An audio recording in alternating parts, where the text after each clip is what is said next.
What is going on? It's Alex coming back at you with another video, and today we're going to be breaking down my friend Ian Cummings' 2025 way too early NFL mock draft. If you are new, feel free to like, comment, and subscribe. Join the community. It's going to be a little bit of a sluggy off season, but it always makes it better when I'm able to chat with you guys. Below my face is my board. It is continuing to add more and more players on, and this does reflect exactly my grading scale that I have on my positional rankings. So feel free to go check those out for more in-depth analysis because takes a lot of work, and I want to make sure that I give you guys the best content. So below that is all the great ways to get involved in the community. Take advantage of our two sponsors, Olipop as well as UnderDog Fantasy. UnderDog is awesome. You get up to $250 for free at a 50% match of your first deposit when you use my code. Send $60 to your boy as well, but they're a great company. They actually do take care of me very well, so I like to be able to support them whenever and wherever possible. Let's get right into this. Also, I've been doing about one video every other day. It's been able to save me a lot, but I've actually for the future of the show, I have, I think, 16, 17, maybe 18 different series that I'm going to be trying out over the next year or two. And it averages to about 60 videos a week. Not going to do that, but if we end up actually going full throttle, it will be about that rate. So maybe we'll add in a co-host one of these days. But let's get right into this. I was also at a wedding yesterday, so that was pretty awesome. You guys have shown me a lot of love there. In fact, I actually got to meet this awesome person, Ethan Monaco. Shout out to you. Is actually this dude who I was sitting next to. Never talked to him in my life. Chill guy, but I was at my girlfriend's brother's wedding, and it was just like he was talking about the draft. Dallas Cowboys fan, super cool. And then we were just like talking about Marshawn Kneeland, and then I was like, "Oh, so do you watch any of you guys on it?" He's like, "Yeah, dude, I watched this guy named HAILMARY Sports." I was like, "No fucking way." So that was the first time in person where I got to truly meet somebody like who's actually watched the show live. Second person I've ever actually met though that's watched the show on their own. So awesome, shout out to you, Ethan. Really chill dude. But let's get right into this. My boy Ian Cummings, we'll get him on the show. But starting off with the first overall pick, you got Luther Burden to the Panthers.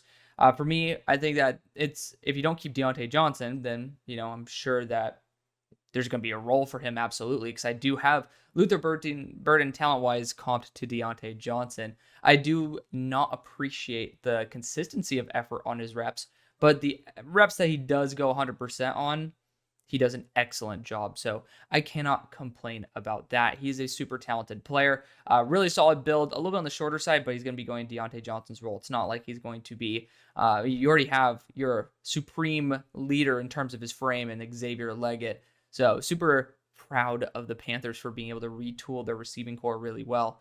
It's a very underrated team. If Bryce gets the proper protection, I could totally see them being a very talented squad with a much brighter future than what it appears to be.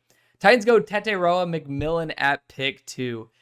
So Teteroa is pretty much everything that people were saying about Keon Coleman at the end of last year.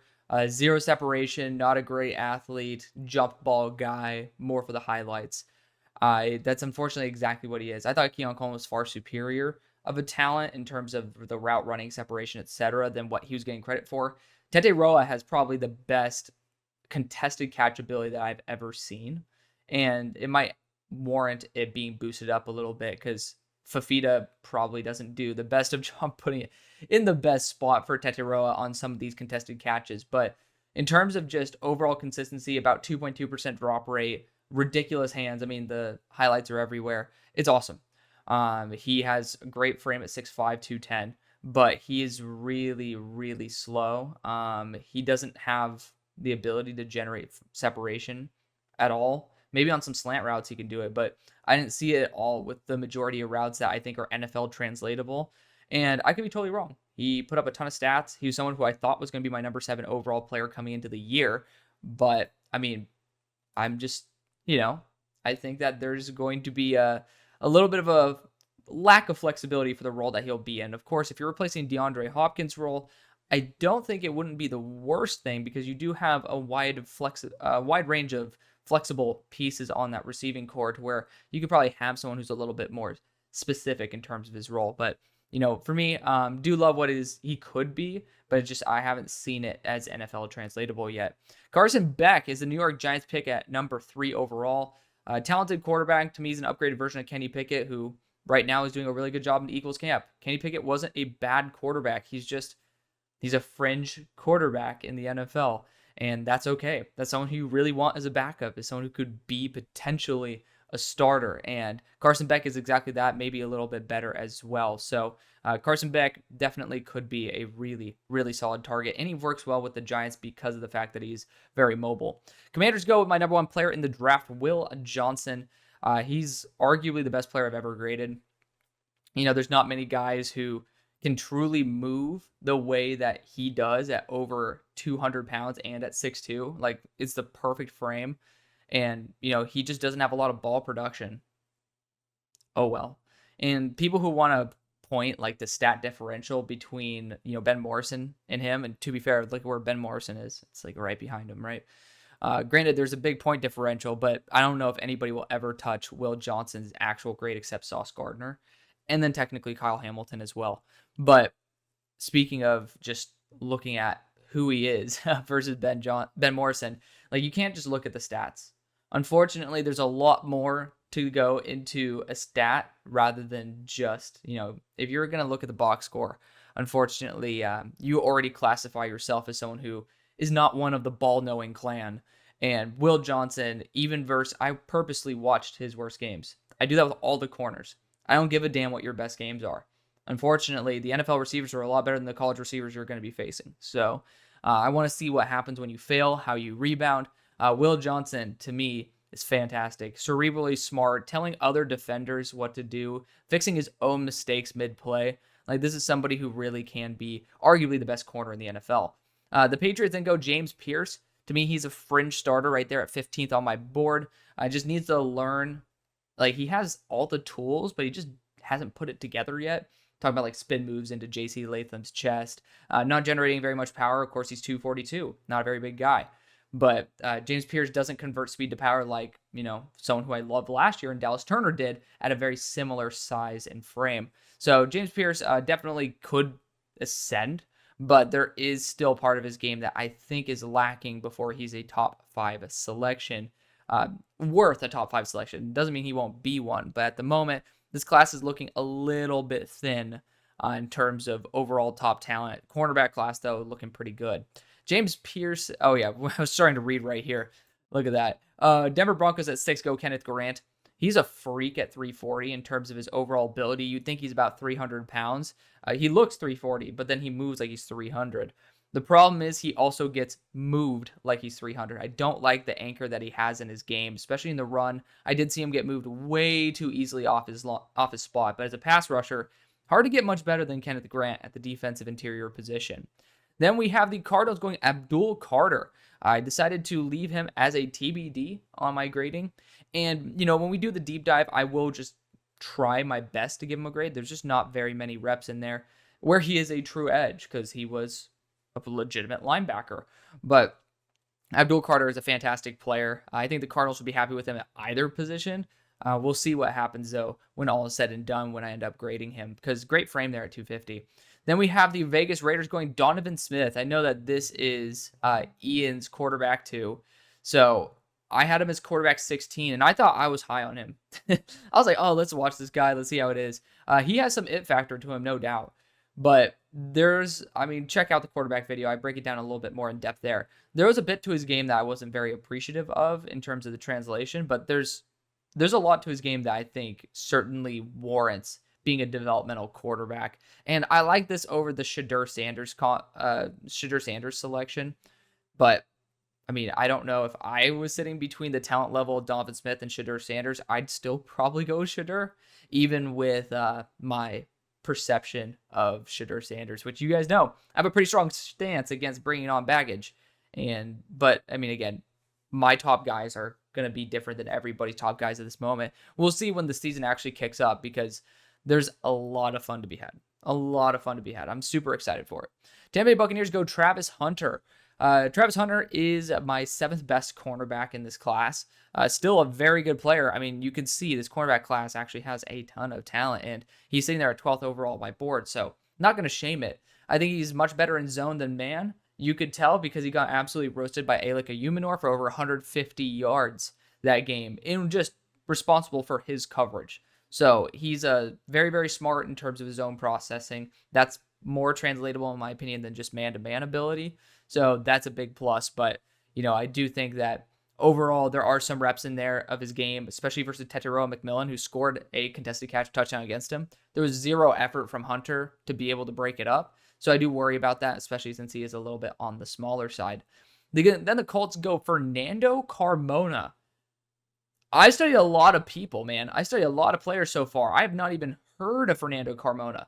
So we got a name for the deep dive on the offensive tackle class, which I did do the top offensive tackles in the draft that just dropped a couple of days ago. So check that out because y'all know how much I love offensive line.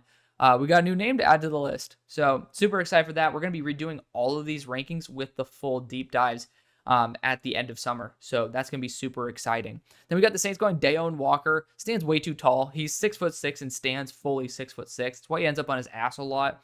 I think his leverage is atrocious, but if he ends up learning the finer details of the game, no one can stop this guy. He has really unique, quick shed ability. And at that size, if you can learn how to get a really good first step and how to have, a little bit more balance, this guy could be a real threat. So I'm excited to see him take a step up because he pops off. It's just, an NFL offensive lineman is going to sit you on your ass every time if you're standing straight up. Then the Vikings go Mason Graham. So it's a little bit of a hot take for him to have him as the third defensive interior taken, if I'm not mistaken. But Mason Graham, to me, is my interior defensive lineman 1. He's at 22 overall on my board. He's a great block shedder. Like, you can't block this guy. But the problem is, especially on double teams, etc., or on guys who just get their hands properly placed on him, he can get moved pretty damn easily. I was a little bit surprised about that. In the run game, I thought he was less of an asset than what I would want from my defensive interior. But for a team like the Vikings that are looking probably to increase their pass rush, you're looking at Dallas Turner. They've already put a big emphasis on that. And then, if they bring in Mason Graham, you're getting guys who have quick shed ability who can get to the quarterback. So I'd be very excited to see how that turns out. Then we got the Seattle Seahawks going Ben Morrison. Ben Morrison, my second best player in the class. I love him to death. People just think I hate him because I love Will Johnson more. I think Will Johnson is the best player I've ever graded. How the hell am I not supposed to love Will Johnson more than Ben Morrison? But Ben, to me, he'd be in consideration there with Quinion Mitchell from last year. Obviously, you guys know I loved, why am I already forgetting his name? Andrew Phillips. Those guys, he's right there with that contention. He's better than the majority of the class. He'd be right there in contention for cornerback 2 this past year, which I thought was a very, very good class. Now we got Emory Jones going to the Jaguars. Interesting move here. I think Emory Jones is the best tackle in the class. You can feel free to check that out. He's my number 5 player on the board, so I think the value is good. And Anton Harrison will be taking a step up, so I'm not going to be against it. I just haven't really thought too much about it. I do worry that Emory Jones might lack a little bit of length, and he is very toesy. He leans way too far forward, and that could end up being a lot of quick wins for defensive players in the NFL. But I do think he plays with ferocity I love. He's a great athlete, and the high-end reps are ridiculous. So could totally see him being definitely worth a top 15 pick. Denzel Burke goes to the Steelers. I don't really know if I would be a big fan of us going after another corner. I need to see Dante Jackson's contract. Apparently, he might walk in 2025. So if that's the case, then I'm perfectly fine with this. Denzel Burke's a super balanced corner. He's literally right there with Travis Hunter. And I forgot to actually add a name into here. And that's why am I forgetting Riley's last name? But Quincy Riley. That is his last name. From Louisville. He's right here in my top 15 as well. Love him to death. But Denzel Burke's a perfectly balanced corner. I'd be happy to have him there in black and gold. Fun fact for my Steelers fans, I did end up somehow copying the Steelers shoes. So that's fucking sick because they obviously have ran out of them. And, there was a moment, I mean, they have the sale right now, but they have no sizes left. You can get $140 actual running shoes that are NFL branded for $41. I might have grabbed another 3 pairs of different teams. Don't tell my accountant, but I don't even have one. So you could just tell whoever the fuck you want. At 16, we got the Browns going Emeka Egbuka. I wasn't a huge fan of Emeka personally when watching his tape last year, but he was extremely injured. I'm excited to see a bounce back because this is someone who I've been rooting for a long time. As you guys know, I've wanted him to be in the top 10 for the majority of these way too early first round mock drafts. And just the tape didn't match up to it last year. I'm really hoping that he can get fully healthy and then come back to the player that we thought he was. Then we got Nick Scourton right here. Why the hell is he not on my board? Okay, well, Nick Scourton, fun fact, should be my number 3 overall player in the class. Whoops. We'll fix that for sure. But Nick Scarleton's a fantastic edge rusher. I mean, he's transferring to Texas A&M. I think he's adding weight as well. So he's already a monster. I'm really hoping he doesn't lose athleticism when he adds a little bit of weight to 280. But, overall, this guy's an absolute freak. He really reminds me of Marshawn Kneeland, maybe with a little bit less polish, but Scarleton overall is fantastic. Fantastic player. Then we got the Chargers going Tyleik Williams. Tyleik is my number 2 defensive interior player in the class. Where did I put him? Man, I'm screwing up my board. I owe you guys a good board. I apologize about that. Tyleik should be right here with Mason Graham around that 23rd overall spot. Both those guys graded out very, very similarly. But yeah, great player. Just needs to improve his efficiency overall. Ohio State didn't do a very good job teaching their guys how to pass rush. That's why I think we saw a little bit of an ascension from Michael Hall as the season went on, and because he just got a little bit more comfortable in his own skin. Will Campbell ends up going to the Rams at 19. I think he could end up being a guard.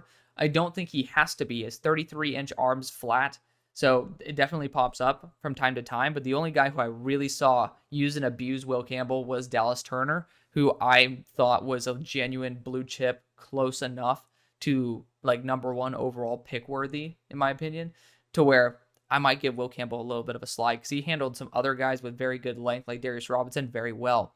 Then we got the Falcons going Nick Anderson, wide receiver at Oklahoma. Another name that we're going to be putting on that deep dive list for the wide receivers, but I think there's a better wide receiver in Oklahoma, and that's Deion Burks, who, again, technically should be at 14th overall on my board.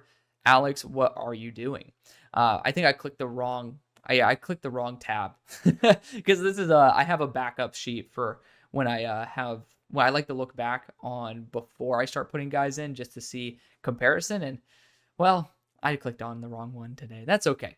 But the Jets go Jackson Dart. I don't like Jackson Dart. I'll come out and say it. I think that he is fringe being worth on a roster in the NFL because his arm talent is I don't understand this elite composure arm talent. I don't really understand that. I love Ian, so I'm saying this with all the love in my heart. But Jackson Dart, the ball takes like 8 years to go 15 yards. I thought his decision making was really spotty. He's in a very quarterback friendly system, and I just didn't really appreciate his game. I don't know. That's just me. Of course, I'm very excited to be wrong because when I don't like a player, sure, I have a little bit of an excitement when I get that right, because of course when I talk to you I want to say I don't like a player and you guys understand that maybe there is something wrong with them rather than me just speaking out my ass.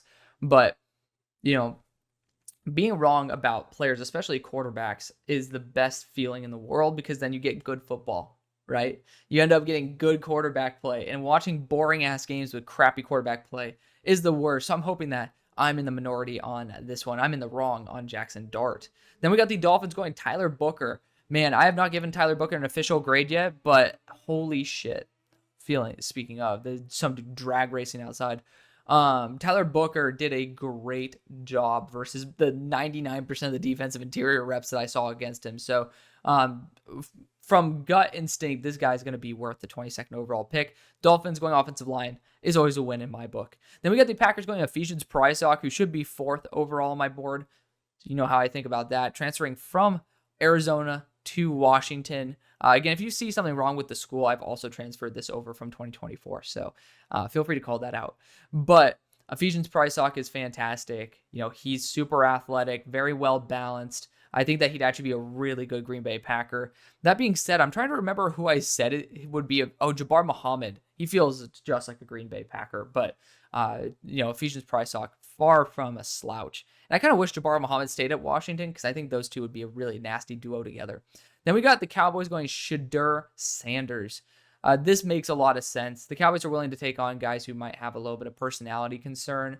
If, especially with Jerry being up there in age, they might be looking for, someone to continue that exciting energy in the room. And, Shedeur could be that guy if Dak doesn't want to come back. Obviously, that's a big if. I doubt that will happen. I think they'll pay Dak, but Shedeur Sanders, if they end up not getting a quarterback, is not a bad option at all. Then you got the Eagles going Princely Umamulin. This makes total sense of what the Philadelphia Eagles will be looking for. Sweat and BG will be gone. Jalix Hunt still developing. Princely is somebody, when he gives full consistent effort, is one of the best players on the field. So I'm excited to see him take that step up. Then we got the Bengals going Ollie Gordon. I haven't good dug into the running back class. That's what I'm doing this week, so stay TBD for that. Super exciting for Friday when Broshman and I do our live stream. We'll be talking about the running back class. Then we got the Bills going Kelvin Banks Jr. Kelvin Banks, he's right there at 20th overall on my board. Very, very good player. True tackle. I just think he needs to get his hands on the inside. That's his big issue. He doesn't put his hands on the inside of the chest plate. Then we got the Texans going Damani Jackson. I have not watched him, going to be honest. So, but I do think corner number 2 for the Texans, that's not going to be really in the slot, is going to be a position to target. I think Kamari should be that nickel / slot for them, and then they could have a really good trio there if this guy is as good as what Ian says. Patrick Payton then goes at 29 to the Lions. He's somebody, he's adding a lot of weight, so we'll see what happens, because I saw a lot of regression in terms of athletic ability from Jared Verse when he added weight this year. But Patrick Payton still has a ton of talent. He just needs to watch out on those false steps. You're taking way too many and taking up more time than you need to get the quarterback. The talent is certainly there, though. The Ravens then go Jonah Savaiinaea, right tackle out of Arizona. He's going to be very, very, very talented. But I don't know. Is he switching to left tackle or something? Because he's a right tackle. I don't know how. He had a tough time versus hand fighters, hand technicians in college at right tackle. So he's very raw, but moving him to left tackle, I mean, I don't know. I don't know if that would be the best move. I'd go Blake Miller and try to test him out at left tackle if you're going to be going for a right to left. And then we got the Niners going Harold Perkins, linebacker at LSU. I would absolutely rip my hair out and scream because this is incredible. I would be so pissed.